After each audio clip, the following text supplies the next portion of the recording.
Perfect एक ऐसा word है जो हर कोई अपने लिए सुनना चाहता है। क्या हर किसी का परफेक्ट होना पॉसिबल है? जी नहीं, क्योंकि हर इंसान की एक कैपेबिलिटी और एक बाउंड्रीज़ होती है।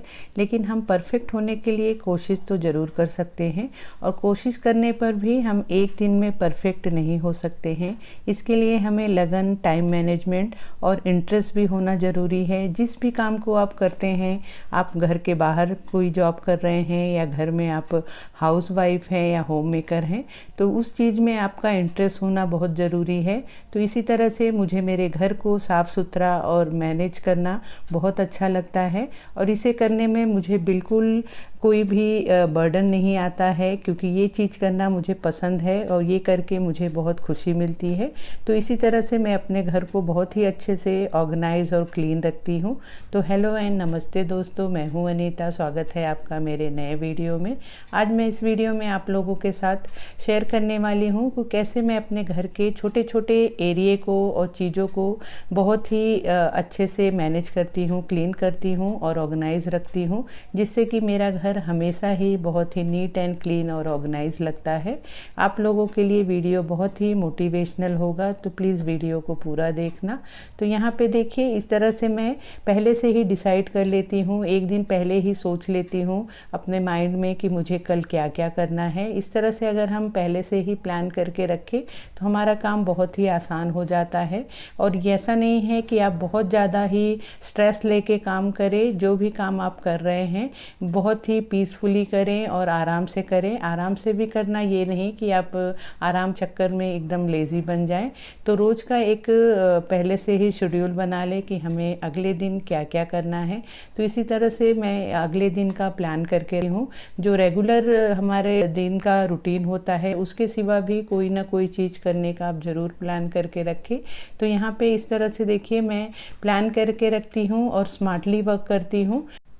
इस तरह से देखिए, मेरे किचन के प्लेटफॉर्म के ऊपर का जो ये पोर्शन है, जहाँ पे ये कबर्ड है, यहाँ पे मेरे किचन में चिमनी नहीं है, लेकिन फिर भी मैं यहाँ पे बहुत ही अच्छे से साफ़ सफाई रखती हूँ, क्लीनिंग रखती हूँ, जिसकी वजह से मुझे ज़्यादा कुछ बर्डन नहीं आता है साफ़ सफाई करने का। और मैं किसी त्यौहार का वेट नहीं करती हूँ कि इस त्यौहार आने पर ही मैं डीप क्लीनिंग करूँ। तो यहाँ पर इस तरह से देखिए, मैंने कबर्ड के ऊपर इस तरह से जो फ्लोर मैट आते हैं, ये थोड़ा मोटा में होता है, तो मैं इसे ही बिछा के रखती हूँ। इस तरह से इसे बिछाने की वजह से आप देख सकते हैं, जो भी इसमें गंदगी आती है वो इसके कारपेट के ऊपर आ जाती है, हमारे फर्नीचर के ऊपर नहीं आता है। नहीं तो अगर फर्नीचर पे बैठ जाता है तो हमें काफ़ी टाइम लगता है उसे क्लीन करने में, घिसने में, जिससे कि हमारा बहुत ही एनर्जी वेस्ट होता है। तो इस तरह से मैं इस पर ये मोटा वाला कारपेट बिछा के रखी हूँ, इसी साइज़ का कट कर करके। तो इसे मैं अब हफ्ते 10 दिन में इस तरह से उतार लेती हूँ और इसे अच्छे से क्लीन कर लेती हूँ। इस तरह से क्लीनिंग कर लेने की वजह से बहुत ज़्यादा यहाँ पे तेल के जो एक लेयर बैठ जाती है वो नहीं बैठता है, और मेरा फर्नीचर वैसे के वैसे ही क्लीन रहता है। आप देख सकते हैं कि बिल्कुल ही ये ख़राब नहीं हुआ है। फिर भी अब जब मैंने यहाँ पे से ये कारपेट हटाया है तो इसे मैं पोंछ ले रही हूँ, डस्टिंग कर ले रही हूँ। लेकिन अगर इस तरह से हम कुछ बिछा के रख लेते हैं तो हमारे काम का बर्डन कम हो जाता है। तो इस तरह से मैं इसे पूरा क्लीन कर लेती हूँ, और क्लीन करने के बाद फिर वहाँ पे इसे बिछा देती हूँ। इसी तरह से जो मेरे किचन की ट्रॉलीज़ हैं, उसमें भी मैं इस फ्लोर कारपेट का यूज़ करती हूँ। जो ये यहाँ पे इस तरह के सेक्शन बने होते हैं, उसमें ही उस साइज़ के मैं उसे कट कर लेती हूँ, और इसे भी मैं हफ्ते 10 दिन में निकाल के क्लीन कर लेती हूँ। इस तरह से जब मैं इसमें ये बिछा के रखती हूँ तो मुझे ज़्यादा सफाई नहीं करनी पड़ती है। सिर्फ इस फ्लोर मैट को मुझे निकाल के इसे ही क्लीन करना रहता है। अगर इसे मैं ना बिछा के रखूँ तो नीचे जो स्टील की ये ट्रॉली है, इसका सेक्शन है, ये बहुत ज़्यादा ही गंदे हो जाते हैं। फिर इसे मुझे बहुत ज़्यादा घसना पड़ता है, क्लीन करना पड़ता है। तो इस तरह से इसे मैं इसी साइज़ के, इसके साइज़ के कट करके इस पे बिछाती हूँ और इसे निकाल के अच्छे से क्लीन करके फिर से लगा देती हूँ। तो सभी सेक्शन में मैं इस तरह से इसे बिछाई हुई हूँ, तो जिससे कि मेरे काम का बर्डन कम हो जाता है। और ये बहुत ही सस्ता आता है, आप इसे ज़रूर लेके ट्राई करना। आज के टाइम में सभी स्मार्ट वर्क करने लगे हैं और सभी को स्मार्ट वर्क करना पसंद होता है, तो हम हाउसवाइफ पीछे कैसे रह सकती हैं। तो इसी तरह से मैं भी स्मार्टली वर्क करने की कोशिश करती हूँ कि जिससे कि मुझे ज़्यादा गधा मजूरी ना करना पड़े, मेरा काम आसान हो जाए। तो इसी तरह से देखिए यहाँ पे मैंने मेरे डेक के ऊपर, मेरे सूरज के ऊपर इस तरह से मैंने रनर बना रखा है, उसे ही बिछा के रखती हूँ। जब इस तरह के रनर मैं बिछा के रखती हूँ तो मुझे रोज़ डस्टिंग नहीं करनी पड़ती है। हफ्ते में एक दिन मैं इस रनर को हटा के और इसकी डस्टिंग कर लेती हूँ। और आप देख सकते हैं रनर हटाने के बाद भी नीचे के फर्नीचर पे या कोई भी इलेक्ट्रॉनिक चीज़ों पे धूल मिट्टी नहीं बैठती है, जैसे जिससे कि हमारी चीज़ें ख़राब नहीं होती हैं और हमें रोज़ टाइम नहीं देना पड़ता है इन चीज़ों की डस्टिंग और क्लीनिंग करने के लिए। और इस तरह के रनर भी आप बहुत ही आसानी से आपके घर में बना सकते हैं। हमें बाहर से मार्केट से महंगे महंगे रनर भी खरीदने की ज़रूरत नहीं है। इस तरह के रनर बनाने की वीडियो मैंने आप लोगों के साथ शेयर की है। अगर आप में से कोई दोस्त नहीं देखा हो मेरे फ्रेंड्स, तो वो जाके चेक कर सकते हैं, उसका लिंक मैं डिस्क्रिप्शन बॉक्स में दे दूंगी। ये भी मैंने घर में पड़े वेस्ट चीज़ों से ही इसे बनाया है। तो बहुत ही सुंदर से रनर हम घर में बना सकते हैं, उसे इस तरह से हम यूज़ कर सकते हैं। तो देखिए इस तरह से यूज़ करने के बाद हमारा काम भी कम हो जाता है और हमारा घर का लुक भी चेंज हो जाता है, जिससे कि देखने में भी सुंदर लगता है।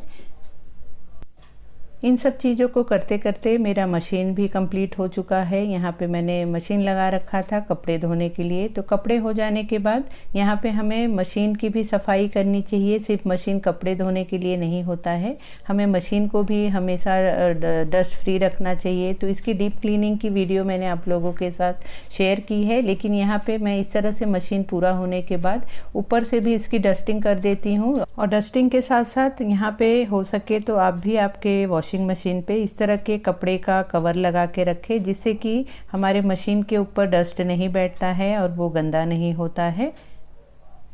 वैसे तो हम अपने वॉश बेसिन की या फ्लोर टाइल्स की क्लीनिंग करते हैं, लेकिन फिर भी थोड़ी बहुत गंदगी रह जाती है। इसी तरह से देखिए ये मेरे सिंक में इस तरह से यहाँ पे गंदगी बैठ गई है, जिसे मैं बहुत कोशिश की हार्पिक से भी साफ़ करने की, लेकिन बिल्कुल साफ़ नहीं हुआ। उसी तरह से आप देख सकते हैं ये टाइल्स पे भी बाथरूम के इस तरह से दाग बैठ गया। तो उसके लिए यहाँ पे मैंने ये रूफ ब्रांड का ये क्लीनर यूज़ किया, बहुत ही अच्छा इसका रिज़ल्ट आया है। तो मैंने सोचा आप लोगों के भी साथ शेयर करूं। तो इस तरह के देखिए ये बड़े से 1000 ml के बॉटल में आता है। तो इसे हमें मतलब जिस तरह का दाग हो उस तरह से आप यूज़ कर सकते हैं। तो यहाँ पे मुझे छोटे मोटे दाग के लिए इसे यूज़ करना था, तो इसे मैं थोड़ा सा पानी के साथ मिक्स करके इसे बना लूँगी एक स्प्रे बॉटल में।